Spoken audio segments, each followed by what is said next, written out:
Hey YouTube, it is the start of day 13, and 13 truly is an unlucky number because I have so much work to do and it's my last day. On top of that, I didn't wake up until, I don't know, 11 o'clock, 11 a.m. So I over-medicated myself for my wisdom tooth, which is killing me, by the way. I can't wait to get the thing pulled out. So I over-medicated myself, and I slept like a baby through the night.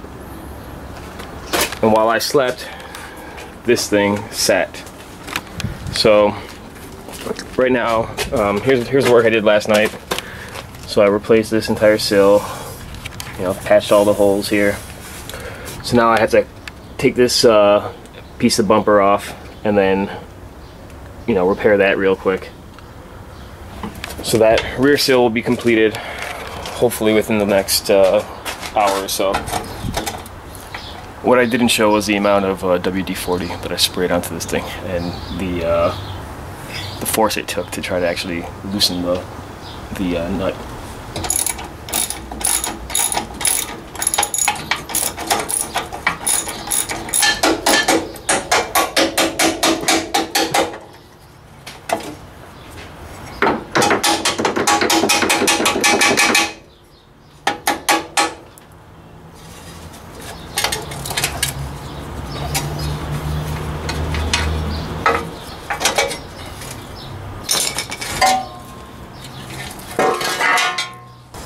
So this truck is never going to be 100% rust free.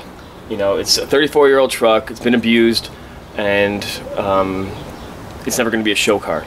So if had I wanted it to be, and if I had the time and the finances to do it, you'd remove the entire body from the chassis, bring it to a media blaster, have them clean it off, completely. You can see what exactly needs to be replaced, buy all the new panels, replace everything, and then you'd have a brand new body.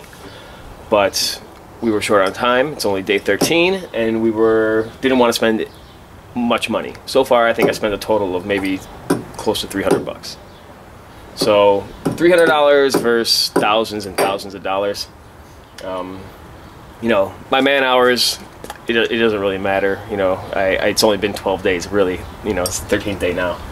But so yeah, I'd rather do it than pay somebody else to do it, and probably do it, half-assed. So time to clean this off. I brushed in, I did some exploratory work, and the thing is, the undercoating inside here that the Mercedes put on 34 years ago, it does a good job at sealing stuff up, but it also seals up if there's a problem area. It also seals that up and holds it in place, so you don't realize that you're actually, what's metal and what's rubberized undercoating. So I did some exploratory work. I found some more problem areas back here and extended a little bit further than I wanted it to, and cleaned it up. And so now I can't really get in there with any of my tools. I don't have the proper, brushes or grinders, on the equipment. Or if I had air tools, maybe I could have had something like a Dremel or something, but I don't. So I've just been using brushes, scrubbing inside there, loosening up whatever I can, and now I'm just going to hit it up with. I'm low on Fast Etch as well, and I don't have time to wait for a shipment to come in, and don't feel like spending an extra 20 bucks.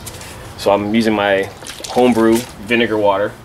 I'm going to spray that in there and let the acid in here etch out, and convert the rust.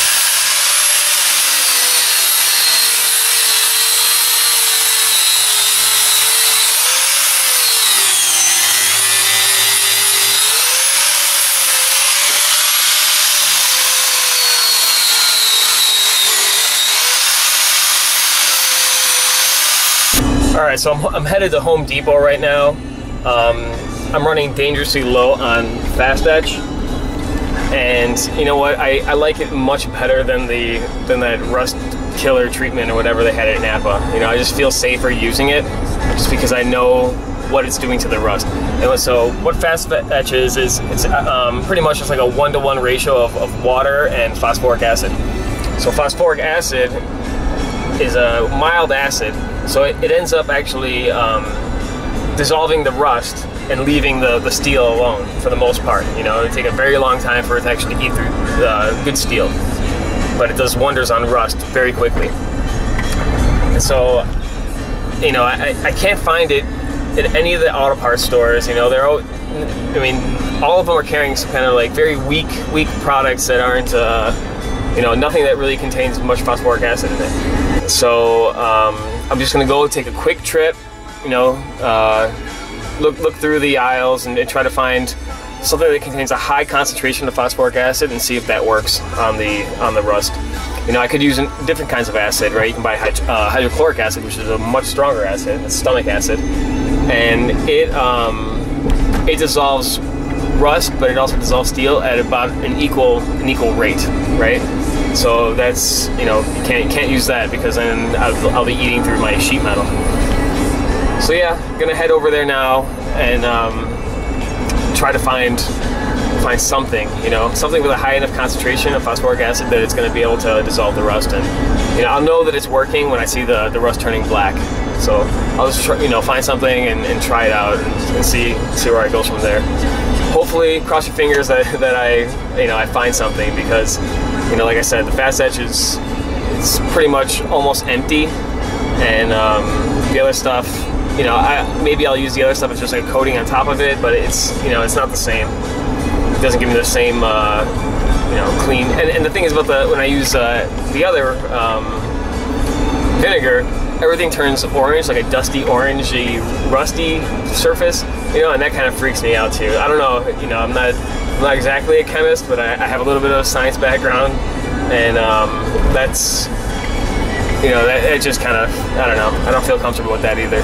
You know, I've been using it, but, you know, because I've read that it works, but, you know, I feel more confident using phosphoric acid because at least I get that zinc coating on there, and that's what I want. All right, so I'm super excited. I found exactly the products that I needed.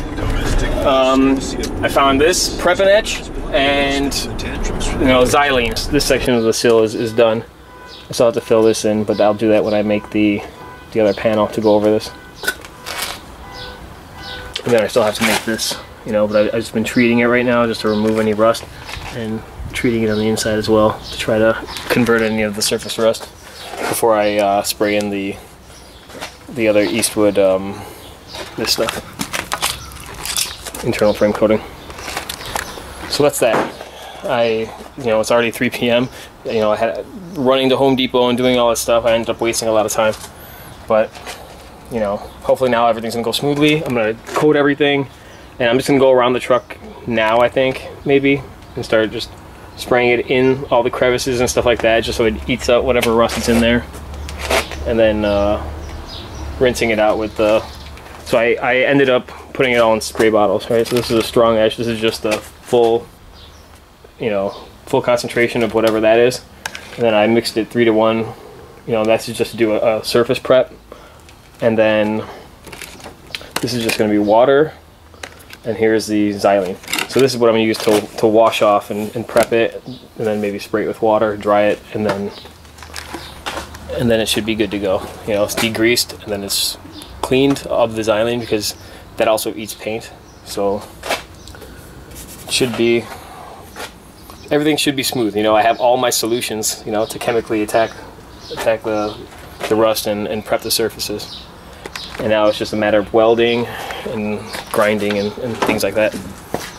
So I just got paid a visit by one of my dad's buddies. He came to check out the truck, and he was trying to give me his sage advice, saying that, you know, the work I'm doing on it now, you know, isn't the correct way to do it. I should take the truck and go get it sandblasted. You know, I listened to him, and you don't get a truck sandblasted. You know, you get it media blasted because the sandblasting actually ruins the other metal, you know, the good metal. So media blast is easier on it and just removes the rust. But so baking soda or something like that. So I listened to him then, but in the back of my mind, you know, he's the same guy who just purchased a 1984, so 4 years newer, 30-year-old 1984 long wheelbase 460.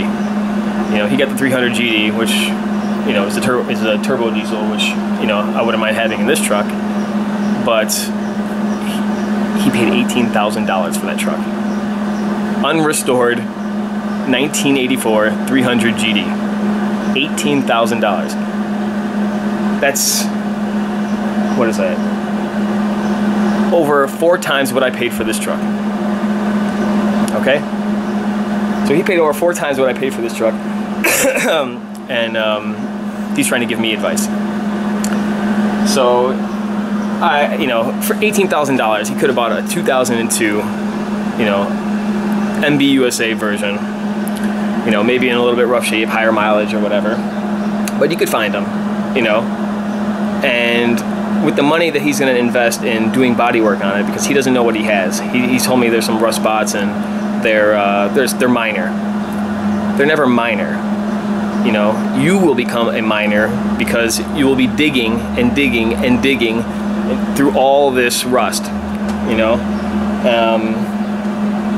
So, you know, you take their advice with a grain of salt, because I just knew that he got suckered really bad, and you know, taken for $18,000 on a 30-year-old truck, and not even fully restored, you know. So he also wants to do an engine swap on it, and he wants to put a CDI. He doesn't know what he's getting himself into. I will gladly take his turbo diesel 3-liter motor from him. You know, free of charge. I'll even pick it up, and actually I'll pick it up in this truck. Once I'm done restoring it, I'll drive over there, throw it in the back, and call it, you know, call it a day. And so he's gonna be in for a big surprise. This is my second time I've restored one of these trucks. I kind of have an idea of what I'm doing. I know what works. I know where they rust. I know how to deal with their rust. So we'll see. You know, I think he doesn't know what he's doing. He just kind of got involved in it, but for $18,000, he just it blows my mind. You know. So here's the completed floorboard, all refinished, re-welded in. This patch right here, all comes in there, completely sealed off from the outside now. So it ended up, you know, coming out pretty nice. And then from here, I'm just going to cover it with probably Herculiner or something, just to match the rest of the interior of the car. And from the other side, I'm going to already spray painted with the rust reformer. Then I'm gonna hit it with a little bit of primer, you know, and then hit it with the undercoating, and then the underside will be done as well. So I have to just complete this exact same process on this side. You know, cut out another patch and seal it off, and you know, came out nice. So now at least I don't have a Flintstone car anymore. As far as this part, I'm still working on. I just welded in new metal underneath there, and then I have to just create this part. So I'm just gonna, here's the bottom section, you know, put it in like this, you know, and then finish it off. So the sill will be done, and then I'm gonna hit the inside of that with the internal frame coating, and it'll be completely sealed off as well. So I don't have to worry about further rusting. So we got a surprise visit from my longtime friend and extreme car guy, Anthony Priori, and he even gave me this awesome shirt, Shaunthony's Weld Machine and Turbos, and they do a bunch of machining and engine building and all kinds of things for hot rods and drag cars and all this stuff. And he's got a what is it, 68? That's right. 68 Plymouth Fury, and it's got 4 turbos on it. So these guys are pretty hardcore. So here we go. Here's Anthony. Oh, there you go. Yeah. So he's gonna help me make these templates. I'm, you know, stoked that he came out right now, because I got 6 hours to work on this thing, you know, before I have to start packing and get my stuff ready for the airport. And you know, that's one good thing, you know what I mean? Like, to have good friends and good friends who know cars. So he's gonna help me out, you know, at least for a couple hours to crank out, because I'm sure he has to work tomorrow. You know, what time you gonna be able to hang out here, Phil? I could go till midnight or maybe almost 1. Okay, so like 1 or 2 hours. Yeah. That's good. So there we go. He's gonna start just, even if he just makes all the template, or makes all the sheet metal for me, he's gonna make all the pieces, and then into the night I can just weld those in. So that's no problem. So that's it. That's the project right now. You can see that I finished this. You know, put in all the patches there. There's a patch underneath too, like in the wheel well. And now I'm just doing all the miscellaneous ones and thing. The back's done. Now we're just going to be working on the floor pans and then the rockers.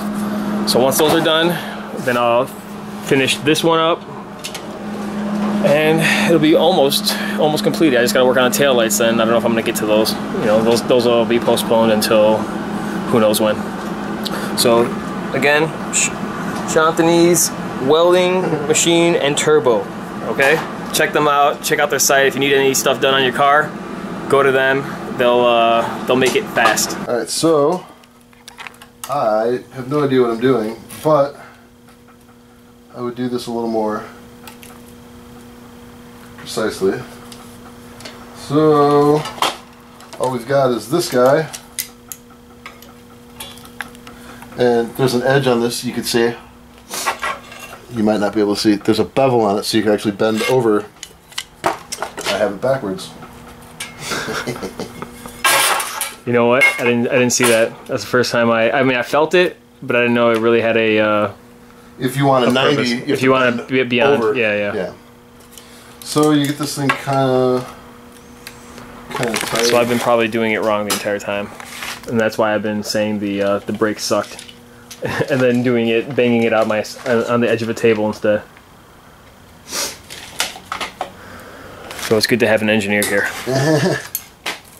So this is the thing. You get the whole thing clamped down, and this just kind of floats.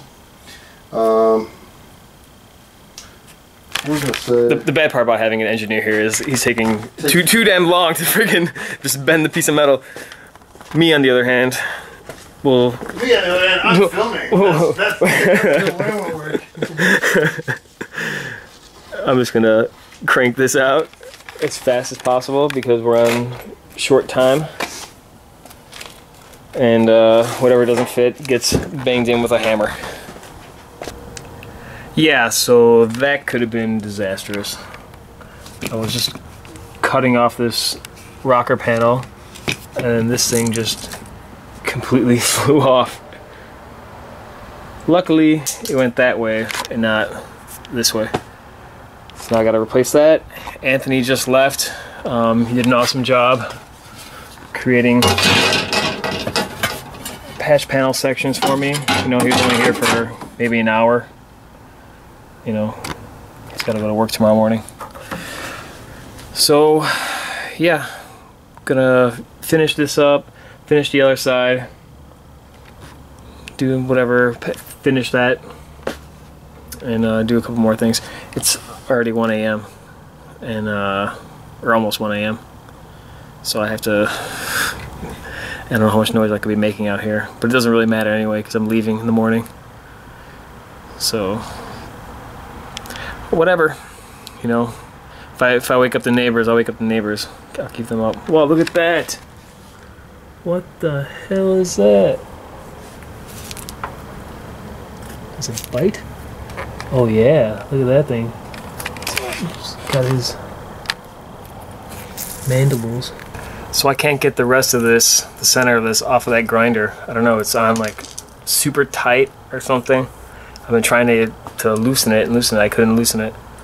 So I don't know what I'm gonna do without that tool. You know, that was an essential tool, that cutting tool. So this doesn't have the little end on it, so I can't just put it on there. I don't know, you know, it's missing, or I don't know what happened. So there's that. I've been working on doing this, but I've been just using this to kind of like grind it down now, so that sucks. You know, I really need to get that thing fixed. Also, maybe I can use the shears on here, electric shears. I don't know, we'll see. But open this up and look at all this. I was pulling out. This is like almost looks like pottery. That's how big the rust is. Oh my god, man, there's so much. Hold on, let me show you. Get in there. There's huge chunks of this stuff here. Let me get this brush. Let me just use this and try to pull it all out so you can see what I'm talking about.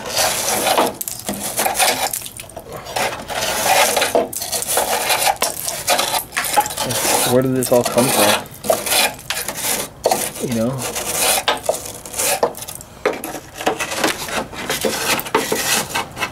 I'll push it all this way. I don't want to use the vacuum right now because, what the hell.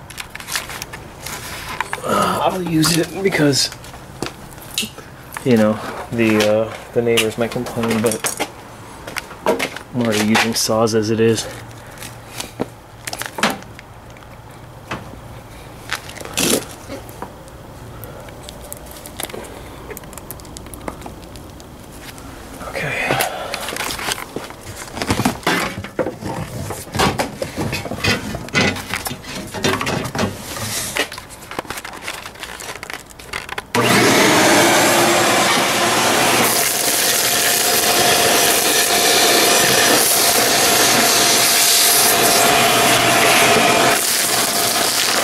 Already almost 2 o'clock.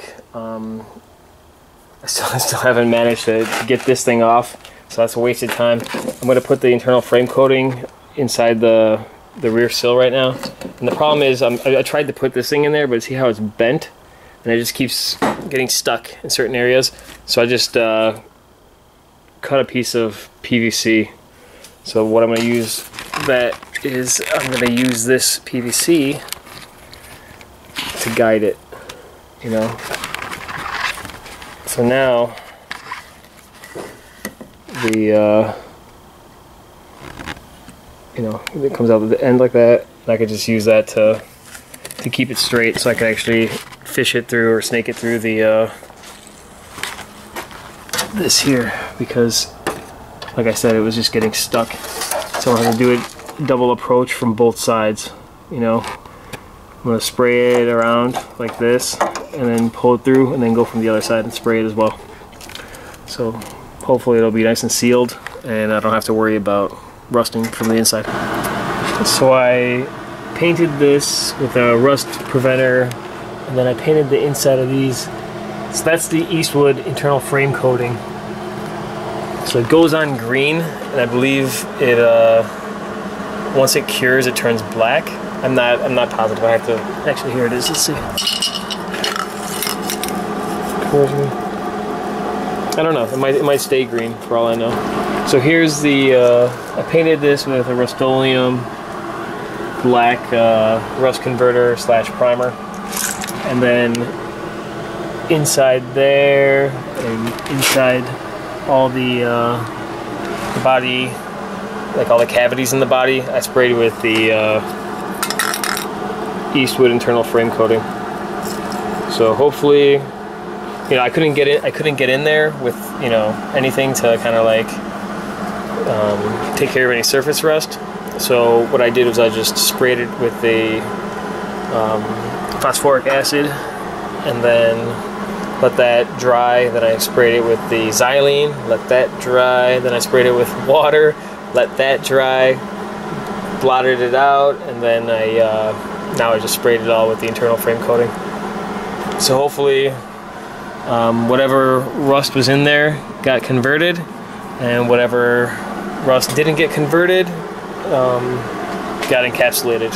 And that also has zinc phosphate and whatever else inside it to kind of keep the rust in check.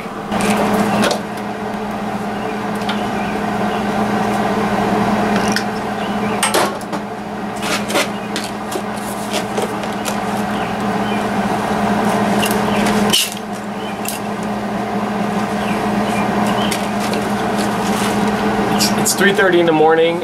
It just started drizzling, and so I checked the weather, and apparently it's going to storm the whole morning, and it's going to storm in about an hour. So I need to get this all completed and sealed up as soon as possible, because the last thing I want is to have water get in there after I've, you know, just exposed all this metal and then trying to prep it and stuff. So I'm going to try to get rid of do this, and I can work on the floor, the rest of the floor pan while it's raining, I think, since it's going to be inside. And then, but at least let me get the rockers out of the way and on both sides.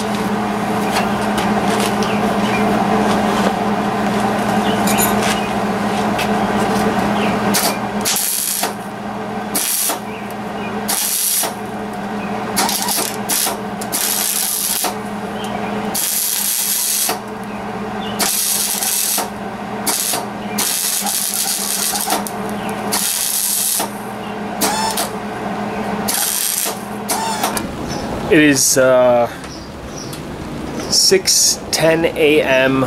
day 13, or if you will, day 14. So I have to be at the airport in about 45 minutes. Planes are already overhead, and still want to weld in at least a couple more things, put my undercoating on certain areas, and it is raining outside. So I have to get this thing all done. This is all painted. You know, I put primer all over it, so that's brand new. Still have to patch some holes in it. The green stuff that you see coming out is the internal frame coating from Eastwood. So hopefully that'll, you know, it's going to be opened up, so hopefully that'll kind of prevent anything from happening. And then I'm just going to weld this in real quick. That's going to have to wait, you know, and then I'm just going to paint it and put the yeah, so I'm not even close to being done. I'll do a quick walk around of the car, show you what I did. More planes. That's my cue. I better get this in there quickly. So I'll do a quick walk around, show you guys, you know, everything that I've done during the time, you know, and then you know, hopefully I'll come back and finish it up, you know, soon. I don't know. You know, I don't know when the next time I'll be back in Chicago, but hopefully soon. All right. See you later. Hey guys, so it's 7 o'clock. I gotta run. I gotta pack my stuff real quick, throw it in the thing, and then head to the airport. But here's the all the panels done. Right? I didn't finish that one, but I'll get to that later. Rocker panels. The green stuff you see is the interior frame coating leaking out of the little holes. That's all undercoated with that black undercoating spray. Here's this. So I repaired that. I repaired this.